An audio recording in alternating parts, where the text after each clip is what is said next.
আমাদের এলাকায় আমরা যেমন জন্মগ্রহণ করেছি, আমাদের এই এলাকায় হিন্দুও তো অনেকে জন্মগ্রহণ করেছে। আমি মায়ের পেটে ছিলাম, হিন্দুরাও মায়ের পেটে ছিল। হিন্দুদের জন্ম আর আমাদের জন্ম কিন্তু একই সিস্টেমের। আমাদেরকে যে আল্লাহ জন্ম দিয়েছেন, হিন্দুকেও সেই আল্লাহই জন্ম দিয়েছেন, কিন্তু তাকে হিন্দু মায়ের ঘরে জন্ম দিয়েছেন, আমাকে মুসলমান মায়ের ঘরে জন্ম দিয়েছেন।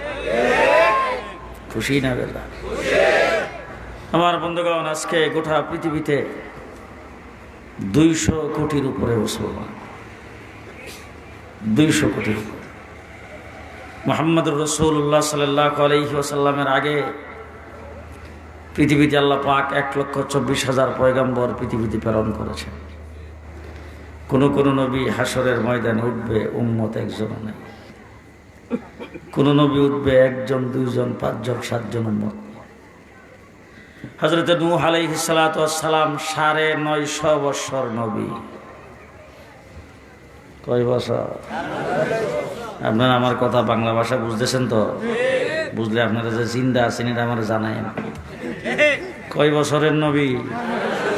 950 বছরের নবুয়তিতে উম্মতের সংখ্যা মাত্র 80 জন। কয়জন?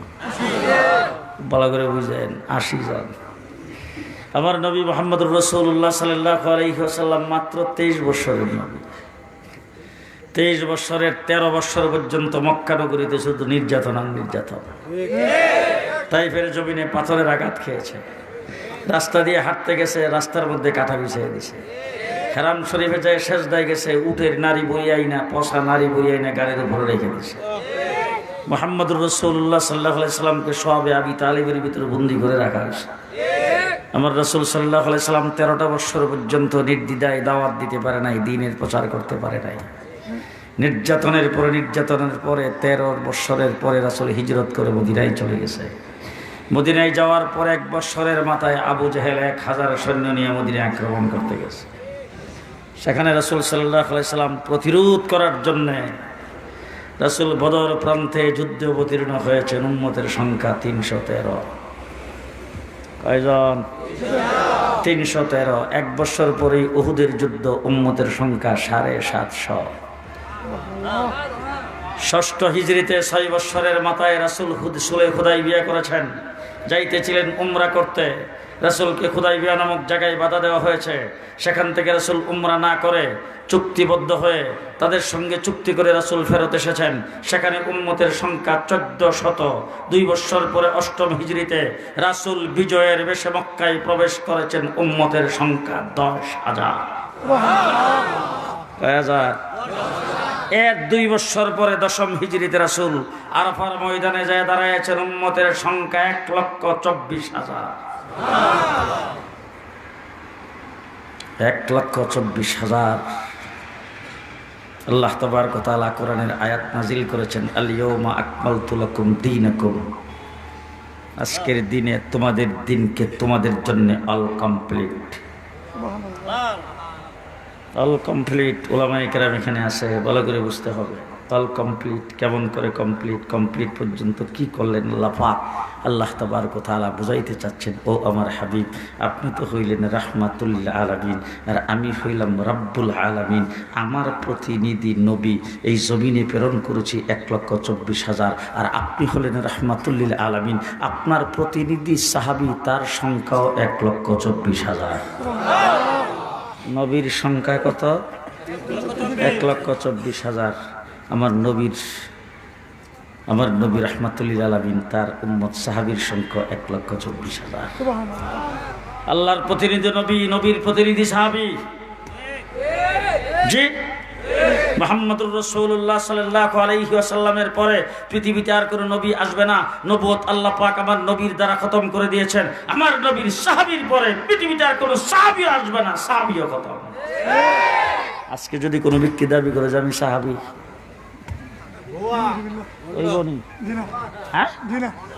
মুহাম্মদুর রাসূলুল্লাহ সাল্লাল্লাহু আলাইহি ওয়াসাল্লাম যখন এই আয়াত নাজিল হয়েছে, সাহাবায়ে কেরামকে ডাক দেখায়, সাহাবীরা শোনো, অতীতে যত নবী দুনিয়ার থেকে চলে গেছে সব নবী যাওয়ার সময় বলছে আমার পরে নবী আসবে, আমার পরে নবী আসবে, আমার যে আল্লাহ শরীয়ত দিয়েছিল এটা কী হবে জানি না, আমার কিতাব দিয়েছিল কী হবে জানি না। নবী চলে গেছে, কিতাব চলে গেছে, নবী চলে গেছে, শরীয়ত চলে গেছে, নবী চলে গেছে, মুজিজা চলে গেছে, নবী চলে গেছে, নবুয়তি চলে গেছে, সব কিছু শেষ হয়ে গেছে। আমি আজকে দুনিয়ার থেকে চলে যাব, আমার যেদিন ডাক আসবে ওই দিন আমার চলে যেতে হবে। জেনে রাখো, অতীতের নবী কোনো খলিফা নিয়োগ করে যান নাই, আমি তোমাদের জন্য খলিফা নিয়োগ করে গেলাম। অতীতের নবী কোনো নায়েব নিয়োগ করে যান নাই, আমি নায়েব ঠিক করে গেলাম। অতীতের নবী কারো কাছে কোনো কিছু আমানত রেখে যায় নাই, আমি তোমাদের কাছে আমানত রেখে গেলাম। ফালিয়ুবাল্লিগুশ শাহিদু মিনকুমুল গায়িবা। আজকে যারা এখানে উপস্থিত আসো, পরবর্তী মানুষের কাছে দ্বীনের প্রত্যেকটা বিষয় পৌঁছায় দেওয়ার দায়িত্ব তোমাদের কাছে আমানত করে গেলাম। বল্লিগো আন্নি ওয়ালাউ আয়া, একটা আয়াতও যদি তোমাদের কাছে আমার পক্ষ থেকে পৌঁছে থাকে সেটা পরবর্তী মানুষের কাছে পৌঁছে দেওয়া আমানতদারির সাথে দায়িত্ব তোমাদের। সাহাবায়ে কেরাম দিন পৌঁছাইতে শুরু করেছেন, পৌঁছাইতে বাংলাদেশও আইছে, চীনেও গেছে, সব জায়গার মধ্যে দিন পৌঁছতে শুরু করেছেন। মানুষ মুসলমান হইতে শুরু করছে। যতই মুসলমানদেরকে উপর আক্রমণ করেন আর যতই মারেন, মুসলমানের সংখ্যা খালি দিন দিন কমতাছে। কমতাছে না বাড়তাছে? মুসলমানের সংখ্যা কমতাছে না বাড়তাছে? ভালো করে মনে রাখেন, যেই জায়গায় আক্রমণ হয় সেখানে কিন্তু বাড়ে। ছোট সময় যখন দেশে থাকতাম তখন দেখতাম আমার আব্বা অনেক সময় যাইতো, আমাদের বাড়ির মধ্যে কামড়া টামড়া ছিল আর খেতে যাইতো নাড়া পোড়া দেওয়ার লাগিয়া। আপনারা নাড়া চিনেন না? ক্ষেতের মধ্যে বসাল ধানের নাড়া চিনেন তো? নাড়া পোড়া দিতে যখন গেছে, এক সাইডে দিয়ে আগুন লাগাইছে, তখন আমার আব্বারা দেখি একদিন খালি বাইরেইতেছে আগুন। আমার আব্বার যে গেলাম, আব্বা এই বুঝলাম না আগুনের মধ্যে বাড়ি দেন খেলিয়া, বল বাড়ি দিলে আগুনের তেজ বাড়ে। মুসলমানদের উপরও যখন আক্রমণ হয় তখন মুসলমানেরও তেজ বাড়ে, ঠিক কিনা বলেন? খুব ভালো করে মনে রাখবেন, মুসলমান যারা তারা হলে বাড়িওয়ালা। আচ্ছা, আপনারা এখন তো বাড়িওয়ালার শক্তি বেশি না সুরের শক্তি বেশি? বাড়িওয়ালার সাহস বেশি না সুরের সাহস বেশি? বাড়িওয়ালার কিন্তু সাহস লাগে না, বাড়িওয়ালা হইলে আমার লাগেন মারেটটা। ছোটো ছোটো 2-3টা বাচ্চা কিচ্ছা আছে, বউ যে গড় চুরাইছি করে শুনলে আটফি, এত সাহস। হে বেটা ঘুমাইছে যে ডায়াবেটিস নাই, এসব নামাজ পড়ে যে ঘুমাইছে, বাবারি বাবা এক ঘুমে রাত পার। এখন হের ঘরের দরজায় দাঁড়াইছে সুর 10 জন। কয়জন? 10 জন সুর যখন ডাকাইছে, হের তো এক রাত্রে ঘুম, ডায়াবেটিসও নাই, ওটার কোনো দরকার ওটাই। এই যে ঘুমাইতেছে নাকটাই না, এর ভিতর দিয়ে দেখেন অনেক লোকজন আছে ডাইনে বামে করট ফিরার সময় গলার মধ্যে যদি শ্বাস আটকায়, ঘুম কিন্তু ভাঙে না, ঘুমে তাকে গলাটা পরিষ্কার করে। আছে না? সুর বাইরে কয়জন? 10 জন। হ্যাঁ, কাছে অস্ত্র টস্ত্র আছে না? হ্যাঁ, অস্ত্র শস্ত্র লইয়া সুর বাইরে 10 জন, আর হে হইলো ঘরের ভিতরে মেরাইতে একটা বেটা সুরু সুর দিতে বাচ্চা কাচ্চা শুয়ে আছে। ডান করট থেকে বোধ বাম করটে যাইতেছে আর কি, আর সুর দরজায় দাঁড়ায় পাইতারা করতেছে, কেমনি ডুববে, শিং কাটবে না, দরজা ভাঙবে না, তালা ভাঙবে না, কি করবে, এরকম পাইতারা করতেছে। এমন সময় হে ডাইন করট থেকে বাম করটে যাওয়ার সময়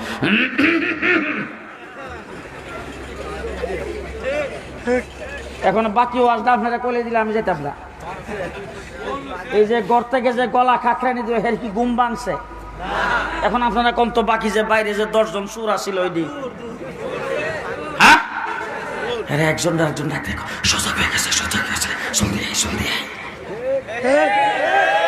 হ্যাঁ, আমরা বাড়িওয়ালা, আমরা সিনার আব হামারা हिंदुस्तान भी हमारा, मुस्लिम है हम, वतन है सारा जहां हमारा। আমরা মুসলমান, ঠিক না ঠিক? আজকে মুসলমানদের উপর যতই নির্যাতন হবে, মুসলমানের শক্তি বাড়তেছে, ইমানি তেজ বাড়তেছে। 15টা বছর পর্যন্ত আমাদের উপর নির্যাতন করেছে, দেশের যত মানুষ নির্যাতিত হয়েছে, সবচাইতে বেশি নির্যাতিত আমরা শাপলা চত্বরে হয়েছি। দেশের আলেম ওলামায়ে কেরাম সবচাইতে বেশি নির্যাতিত হয়েছে। কোনো একটা মসজিদের ইমামের মেহরাব নিরাপদ ছিল না, কোনো একটা মসজিদের খতিবের মেম্বর নিরাপদ ছিল না, কোনো ওয়াজ মাহফিলের স্টেজ নিরাপদ ছিল না। ব্রাহ্মণবাড়িয়াতে কত মাহফিলে আইসি, তাইলেই খালি স্টেজ উঠবার আগে কত হুজুর একটু হুজুর একটু। আর স্টেজের মধ্যে দাঁড়াইলে তখন আমি যখন কথা বলবো তখন শ্রোতাদের চেহারার দিকে তাকাইলে দেখতাম বাবা আতঙ্ক আতঙ্ক ভাব। আজকে আছে তো জি আছে। আল্লাহ রাব্বুল আলামিন দেখেন কি করে, হযরত মূসা আলাইহিস সালাম রে আল্লাহ ডাক দেখো, মূসা তোমার লাঠি দিয়েও ফেরাউন রে মারতে পারতাম কিন্তু মারতাম না, হেরে পানি দিয়া ধরো। কি দিয়ে ধরছে? পানি দিয়া। আল্লাহ রাব্বুল আলামিন হযরত ইব্রাহিম আলাইহিস সালামের ফুরাইবার জন্য নমরুদে আগুন জ্বালাইছে। আল্লাহ কি ইচ্ছা করলে এই নমরুদের আগুনটারে নিয়ে ইব্রাহিম নমরুদের বাড়ি ঘরে লাগায়া নমরুদের রাজপ্রাসাদ জ্বালায়া নমরুদের শেষ করে দিতে পারতো না? পারতো না? আল্লাহ রাব্বুল আলামিন কয় ইব্রাহিম আমি দৌড়ম ল্যাংরা মশা দিয়া। কি দিয়া? আব্রাহা বাদশাহ এসে হাতির পাল নিয়ে বাইতুল্লাহ শরীফ ধ্বংস করার জন্য। আল্লাহ রাব্বুল আলামিন আব্দুল মুত্তালিব রে ডাক দেখো, তুমি পাহাড়ের উপর একটা তামসা দেখো, তোমার কিছু করা লাগবে না, আমি 150 টাকের পাখি দিয়া ধরুন। আবাবিল পাখি 150 টাকা ওজন, 150 টাকা। হ্যাঁ, এই 150 টাকা ওজনের এক একটা পাখি 3টা করে গ্যানেট লগে। গ্যানেট কয়টা? এক একটা গ্যানেটের ওজন হইল কলোর দানার সমান। একটা টুডে আর দুই পাখার মধ্যে উপর দিক দিয়ে পজিশন রেডি। খালি আব্রাহা বাদশাহ কইছে red red right ready go. আল্লাহ কো বমিং শুরু কর। ওয়া আরসালা আলাইহিম তাইরান আবাবিল তারমিহিম বিহিজারাতিন মিন সিজ্জিল ফাজআলাহুম কাসফিম মাকুল। তাফসীরের কিতাবে লেখছে যে একটা গুড়ার মুখের ভিতরে যদি আম পাতা, জাম পাতা, কাঁঠাল পাতা, বিভিন্ন রঙের পাতা যদি ঢুকাই দেন আর এটা যদি চাবাইতে থাকে, চাবাইতে তারপরে ফিরে বুবি করে মুখ থেকে ফালায়, এরপরে কোনটা আম পাতার অংশ কোনটা জাম পাতার অংশ চিনন যাইব।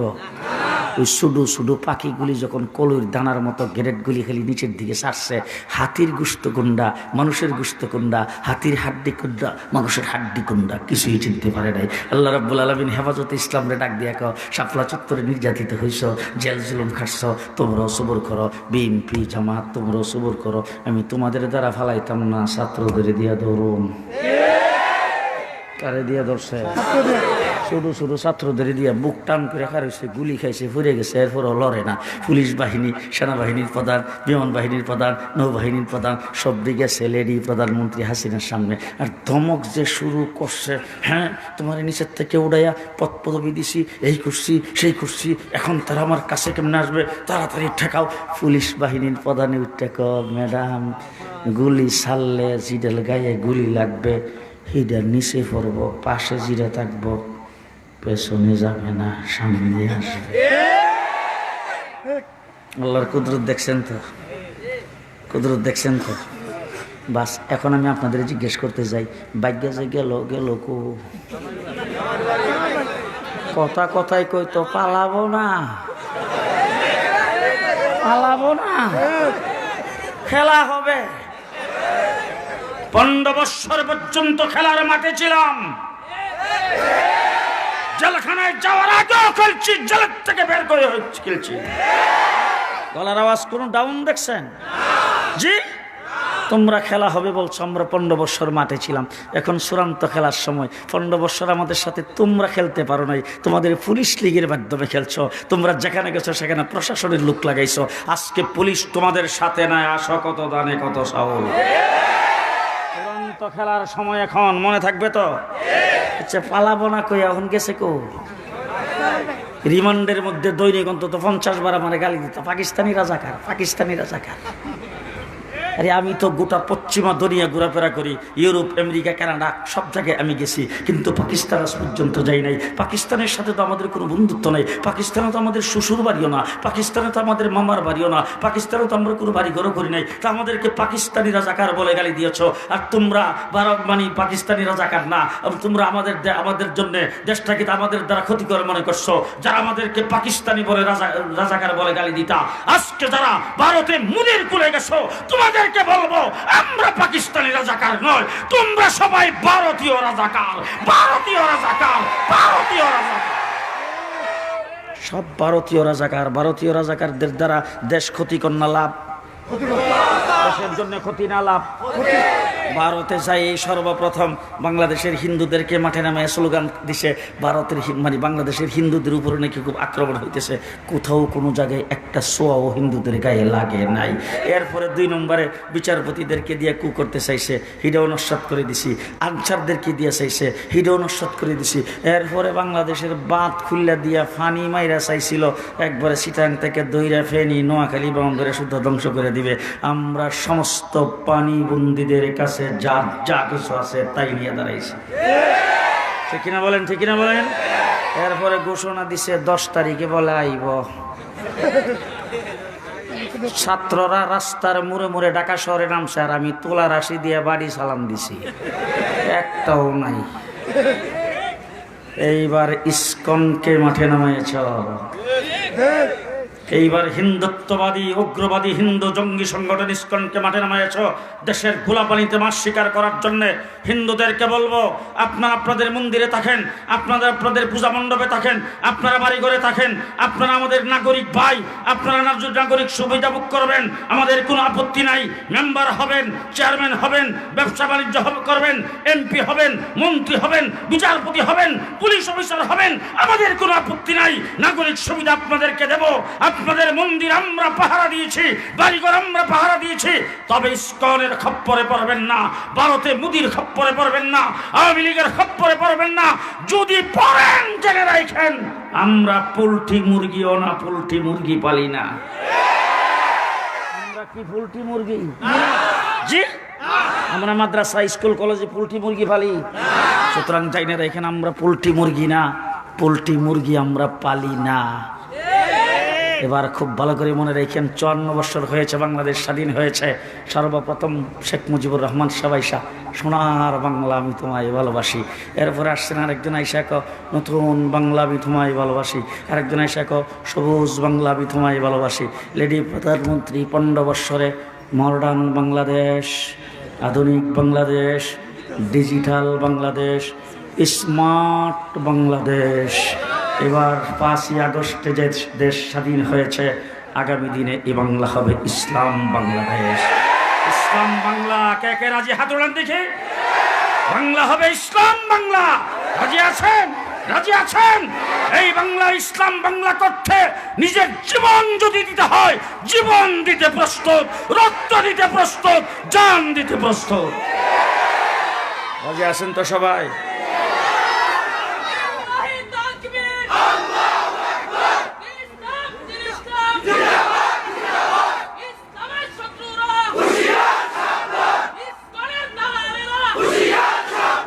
আল্লাহ কবুল মঞ্জুর করুক। সকলে বলেন আমিন, আর জোরে বলেন আমিন। ও আমার ভাইরা, আমি হেফাজতে ইসলাম বাংলাদেশের ঢাকা মহানগর সভাপতি, সিনিয়র যুগ্ম মহাসচিব। আমার উপরের মর্যাদা আমাদের ব্রাহ্মণবাড়িয়ার আমার ভাই হযরত মাওলানা সাজদুর রহমান সাহেব, উনি মহাসচিব। নেতৃত্ব আমরাই দিচ্ছি। প্রত্যেককে চাই হেফাজতের সাথে। রাজি? কাটা কাটা দেখি রাজি। হেফাজতের পক্ষ থেকে যখন যে ডাক আসে, আপনারা প্রস্তুত আছেন তো? আমার বন্ধুবর হযরত মাওলানা আলী আজম সাহেব, ব্রাহ্মণবাড়িয়া জেলা সেক্রেটারি, নেতৃত্ব উনি দেবেন। প্রয়োজনে আমরা আসবো আপনাদের কাছে। এই দেশ হবে ইসলামের দেশ, মুসলমানের দেশ। ইসলাম ছাড়া কিছুই মানা হবে না। আল্লাহ কবুল মঞ্জুর করুক। 3 বার কুল হল্লা পড়ি, 3 বার কুল হল্লা। হযরত মাওলানা রহমতুল্লাহ সাহেবের ইসালে সওয়াবের নিয়তে 3 বার কুল হল্লা।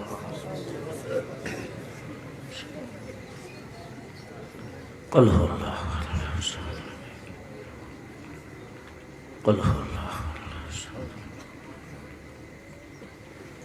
আলহামদুলিল্লাহ রাব্বিল আলামিন, ওয়াসসালাতু ওয়াসসালামু আলা সাইয়্যিদিল মুরসালিন ওয়া আলা আলিহি ওয়া আসহাবিহি আজমাইন। ربنا ظلمنا أنفسنا وإن لم تغفر لنا وترحمنا لنكونن من الخاسرين. يا حي يا قيوم برحمتك نستغيث، أصلح لنا شأننا كله ولا تكلنا إلى أنفسنا طرفة عين. اللهم زدنا ولا تنقصنا، وأكرمنا ولا تهنا، وأعطنا ولا تحرمنا، وآثرنا ولا تؤثر علينا، وارضنا وارض عنا يا كريم يا حنان يا منان يا أرحم الراحمين. আল্লাহ হযরত মাওলানা রহমতুল্লাহ সাহেবের দারাজাতকে বুলন্দ করে দাও। আল্লাহ তার রেখে যাওয়া এই প্রতিষ্ঠানকে দিন দিন তুমি তারাকে দান করো। আল্লাহ আমাদের এই আশা বসাকে আল্লাহ তুমি কবুল করো। আমাদের সকলের জন্য নাজাতের জরিয়া বানিয়ে দাও। আমাদের জিন্দিগির সমস্ত গুণাগুলি মাফ করে দাও। আমাদের সকল মুর্দেগানকে মাফ করে দাও। আমাদের সকল মুর্দেগানকে মাফ করে দাও। আমাদের সকল বিমারীদের শিফা করে দাও। আমাদের সকলের সকল হাজত পুরা করে দাও। পেরেশান হালদের পেরেশানি দূর করে দাও। বিপদগ্রস্তদের বিপদ থেকে উদ্ধার করে দাও। অভাবীদের অভাব অনটন দূর করে দাও। করজদারের করজ আদায় করার তৌফিক দাও। আমাদের সন্তানাদিদেরকে দিনদার মুত্তাকি পরহেজগার বানিয়ে দাও। স্বামী স্ত্রীর মধ্যে গভীর মিল মহব্বত পয়দা করে দাও। সংসার জীবনে শান্তি দাও। পারিবারিকভাবে শান্তি দাও। মারামারি কাটাকাটি বন্ধ করে দাও। আপসের মধ্যে মিল মহব্বত পয়দা করে দাও। ইয়া আল্লাহ আমাদের দেশের প্রতি রহমত নাজিল করো। ইয়া আল্লাহ দেশের ভিতরে যারা অকারেন্স ঘটাইতে চায় আল্লাহ তাদেরকে তুমি ধ্বংস করে দাও। ইয়া আল্লাহ এই দেশকে তুমি ইসলামের জন্য কবুল করো, কোরআনের জন্য কবুল করো। ইয়া আল্লাহ আমরা যারা বড় হয়ে গেছি আমরা গুনাহগার, আমাদের চলাফেরার মধ্যে অনেক ভুল ত্রুটি। ইয়া আল্লাহ দেশের মধ্যে তাকাইয়া দেখো লক্ষ লক্ষ ছাত্র ছোট নাবালিক বাচ্চা শেষ রাত্রের বেলা উঠে কোরআনে কারীম তেলাওয়াত করতে থাকে। ইয়া আল্লাহ মুক্তবে হজরকান ছাত্ররা কোরআনে কারীম তেলাওয়াত করে। ইয়া আল্লাহ তাদের উসিলায় তুমি আমাদের দেশের প্রতি রহমত নাজিল করো। আল্লাহ এই মসজিদ মাদ্রাসাগুলোকে হেফাজত করো। আলেম ওলামা ইকরামকে হেফাজত করো। হেফাজতে ইসলামকে গোটা জাতির নেতৃত্ব দেওয়ার তৌফিক দান করো। হেফাজতে ইসলামকে গোটা ইসলামের নেতৃত্ব দেওয়ার তৌফিক দান করো। ইয়া আল্লাহ হেফাজতে ইসলামের পতাকা তলে বাংলাদেশের সমস্ত আলেম ওলামা ইকরাম ধর্মপ্রাণ মুসলমানকে ঐক্যবদ্ধ করে দাও। আগামী দিনে এই দেশকে তুমি ইসলাম বাংলায় পরিণত করে দাও। আল্লাহ আমরা ইসলাম নিয়ে থাকতে চাই, কোরআন নিয়ে থাকতে চাই। আল্লাহ তুমি আমাদের তৌফিক দান করো। আমাদের সকলের সকল অভাব অনটন দূর করে দাও। সবাইকে হালাল কামাই করার তৌফিক দাও। আল্লাহ যাদের মা বাবা বেঁচে আছে তাদের খেদমত করার তৌফিক দাও। মা বাবাকে আল্লাহ তুমি নেক হায়াত দান করো। ইয়া আল্লাহ কেউ যদি কোনো খাস মকসুদ নিয়ে হাত উঠায় থাকে আল্লাহ তার দিলের মাকাসেদ তুমি পুরা করে দাও। রব্বানা তাকাব্বাল মিন্না ইন্নাকা আনতাস সামিউল আলিম وتب علينا إنك أنت التواب الرحيم برحمتك يا أرحم